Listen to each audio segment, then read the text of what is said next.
Muy buenas, gentes del Níquel. ¿Qué tal? Vamos a hacer un pequeño resumen hoy del draft de los San Francisco 49ers. A ver qué nos ha parecido, si han mejorado o no han mejorado, si han sido picks buenos, malos o qué tal. Aquí hoy en el Níquel.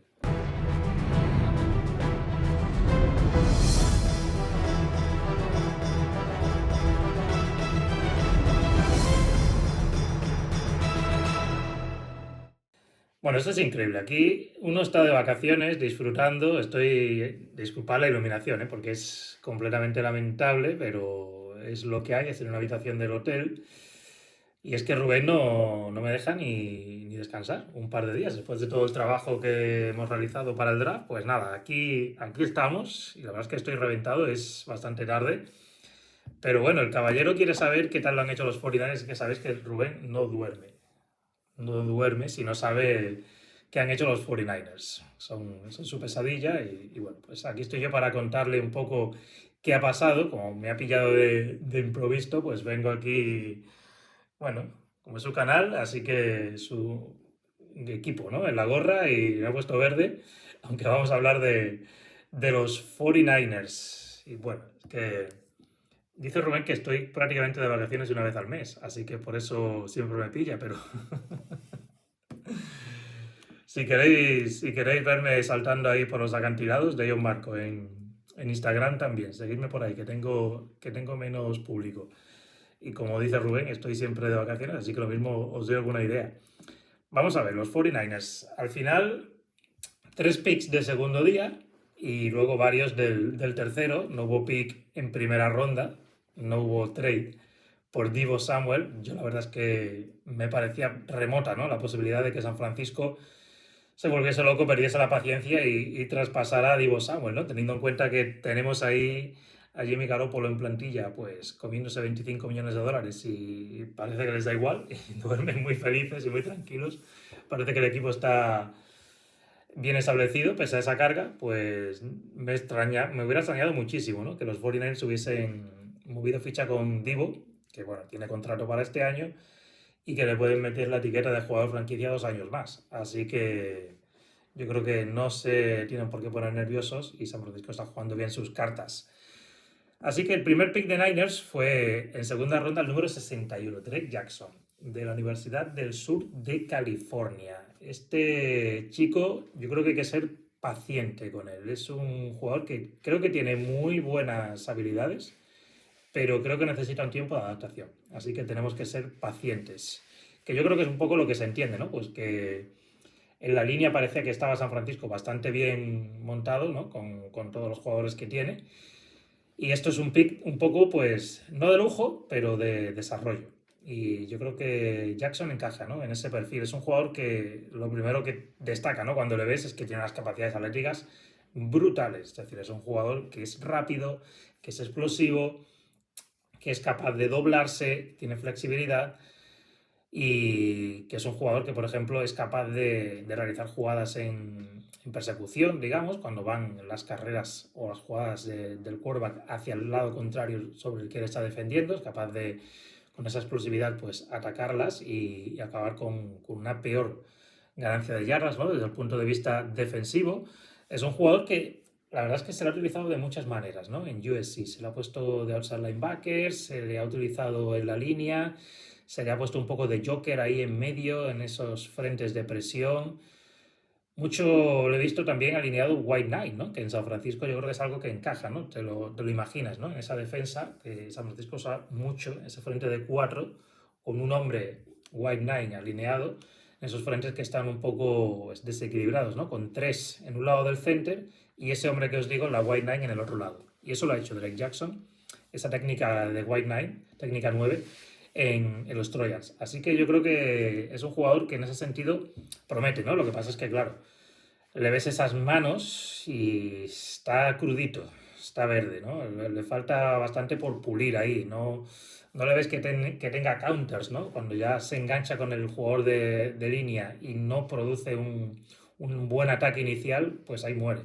Ahí muere su jugada en el pass rush y yo creo que esos son puntos que tiene que tratar. Y luego tampoco se le ve que sea un jugador que tenga demasiada potencia, ¿eh? Por lo menos a día de hoy el speed to power es un poco deficiente y en general necesita yo creo que necesita un poquito de músculo ahí para ganar un poco de fuerza, que es algo interesante, ¿no? Que comentaron John Lynch y Kyle Shanahan en la rueda de prensa, no sé si la del segundo o el tercer día, creo que fue tras el segundo día, que ahora os comentaré porque yo creo que va un poco al pelo de los picks del tercer día.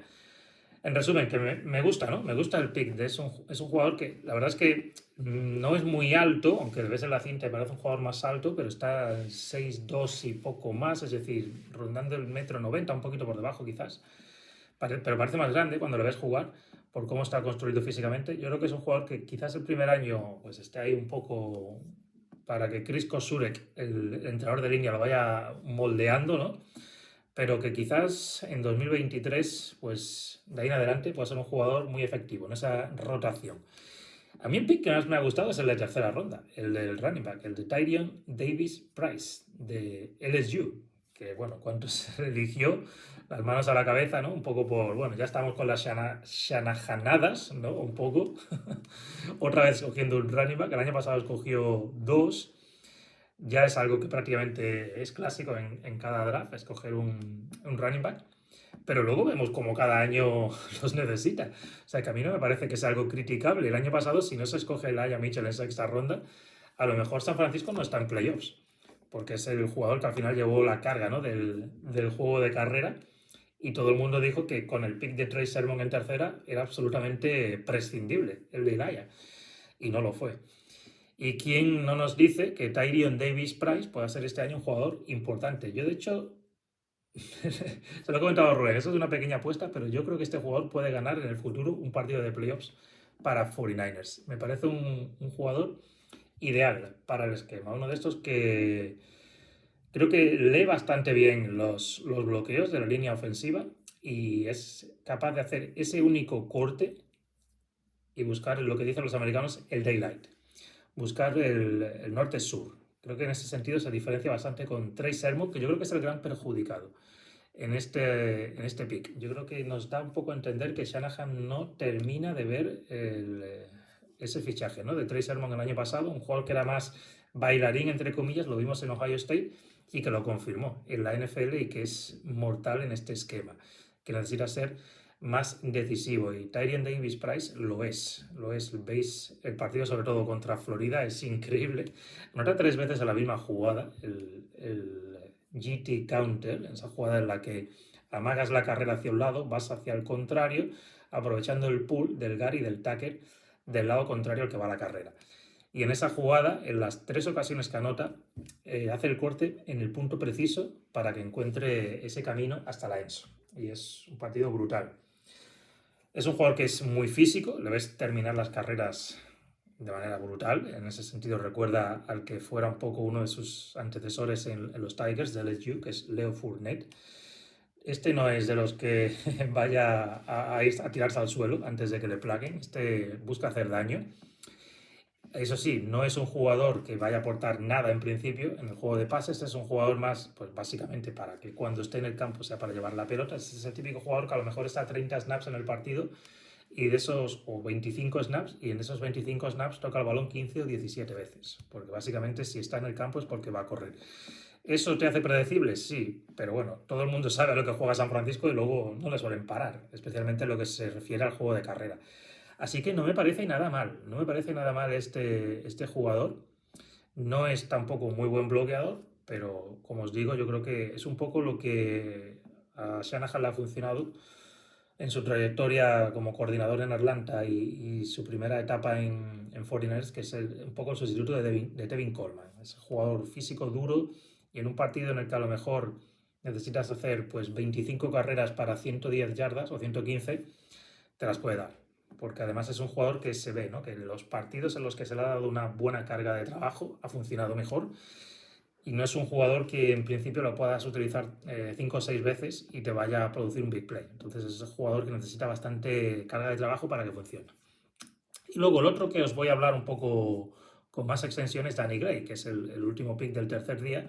Ese fue el 105, ya cerrando esa jornada de viernes. receptor de Southern Methodist University. Curioso, ¿no? Porque este no es muy grande, está en 6 pies, le ves jugar y es también un poco lo que os decía antes de Jackson. Yo creo que al contrario, ¿no? Este yo creo que incluso me parece más pequeño, ¿no? De lo que luego dicen las medidas, pero ha jugado en el exterior, en college, y no es ese jugador escurridizo tipo lo que el año pasado fueron los Giants eligiendo a Kadarius Toney, ¿no? No es ese jugador, Tyreek Hill, ¿no? Ese jugador que le des el balón ahí en 3 o 4 yardas por delante de la línea de scrimmage y que se busca las habichuelas. No, este es un corredor de rutas. Es un receptor que encaja muy bien. Parece, ¿no? Que es el receptor que siempre busca Kyle Shanahan, que es difícil un poco de... Ya le vamos pillando el punto, ¿no? Pero no suele ser el receptor que le gusta a Shanahan, no suele ser el que está más alto en los rankings, y no me refiero ya a este, que bueno, obviamente es un jugador de tercera ronda, pero él busca un tipo de jugador muy específico para esta posición, y los pases que ha completado Gray, muchos en su cinta, pues les ves que son esos slants, esas deep crossers en el segundo nivel, 15-20 yardas en campo abierto, que bueno, pues es algo que la verdad es que te puedes imaginar. En los 49ers lo que pasa es que me hace dudar un poco la estatura, ¿no? Creo que no tiene el físico para jugar en el exterior, en la NFL, y ya hemos visto que 49ers, los paquetes de 3 receptores, pues son unos paquetes que no tienen la importancia de otros equipos, que los utilizan mucho más. Así que, bueno, vamos a ver qué pasa con Danny Gray. Yo de estos 3, yo creo que el mejor es obviamente Drake Jackson, pero quizás el que pueda tener un mayor impacto ya en su primera temporada es Davis Price, ¿eh? Ya os digo que no me disgusta. Y luego ya en los picks del tercer día hay un par de jugadores de línea. Spencer Burford en cuarta ronda y luego en sexta sale Nick Sackler. Y son 2 jugadores de los que os decía antes, están buena talla de estatura, pero están de peso, no son auténticas moles, y lo comentaban, ¿no? Tanto Shanahan como Lynch, que el objetivo que tienen ellos es que el jugador tenga el máximo de potencia posible con el menor peso. ¿De acuerdo? O sea que si hiciéramos esas tablas de 2 coordenadas, X e Y, pues que estén muy arriba en el apartado de potencia, pero que esté lo más bajo posible en el de peso. Y eso encaja tanto en el del Sackler, el de sexta ronda, como el de Burford, el de cuarta ronda, que se mueve más o menos en las 300 y poco más libras, y no son auténticas moles, y bueno, veremos, ¿no? Interesante el pick de Samuel Womack en quinta, porque prácticamente es un calco físicamente de K'Waun Williams, el nickelback que hemos perdido en la agencia libre. Bueno, veremos. En quinta ronda es cuando San Francisco suele tener más éxito. Por supuesto, George Kittle es el grande, ¿no? En ese sentido, pero hemos sacado varios jugadores. Otro que encaja en ese molde de buscar potencia con el menor, entre comillas, peso posible es Kalaya Davis en sexta ronda. Veremos si este puede ser con el tiempo un nuevo DJ Jones. Y luego ya, también en sexta ronda, porque fueron picks consecutivos, Tariq Castro Fields para reforzar la secundaria. La verdad es que aquí sí que en el tercer día fueron a tapar huecos, ¿no? En la línea ofensiva y en la secundaria, 2 picks para cada grupo posicional. San Francisco necesita ayuda en esos 2 puestos. Y luego, bueno, cerramos con el Mr. Irrelevant, el señor irrelevante, el último pick del draft, el 262 en este caso, y fue para un quarterback, Brock Purdy, de Iowa State. Una más para nuestro queridísimo Jimmy Garoppolo, por si todavía hay gente que me dice que Jimmy va a ser el quarterback titular este año para los 49ers. La verdad es que, oye, podemos creer lo que queramos. La única opción para que Jimmy sea titular en 49ers este año, bueno, pues titular, que se mantenga en el equipo, es que Trey Lance, el pobre, salga en pretemporada y se rompa la rodilla. Toquemos madera porque no pase. Y San Francisco no tenga más remedio que utilizar el plan de emergencia y quedarse con Garoppolo. Garoppolo no va a seguir en el equipo cobrando 25 millones de dólares. También me habéis preguntado que por qué no lo cortan. No, aquí no lo tengo muy claro, ¿eh? Dejádmelo en comentarios si lo sabéis alguno, pero creo que estando lesionado, una lesión que se ha producido en el terreno de juego, me parece que no. Que cortarlo, no sé yo si implicaría algo a nivel de abogados, ¿eh? No lo sé, lo mismo estoy diciendo un poco una tontería, pero bueno, el caso es que San Francisco va a continuar esperando, a ver si en verano se lesiona algún titular, esperemos que de otro equipo, y recibimos la llamada de forma desesperada para traspasar por Jimmy.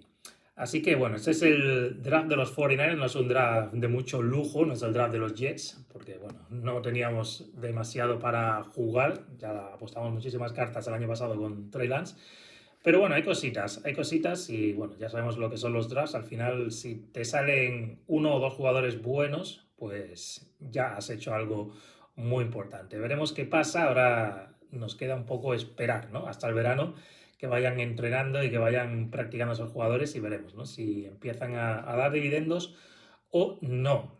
Yo por hoy cierro ya, creo que he hecho demasiado, Rubén, para estar de vacaciones, no te podrás quejar. Así que bueno, por hoy hemos terminado. Seguiremos en el níquel, en estado puro. Un abrazo, gente.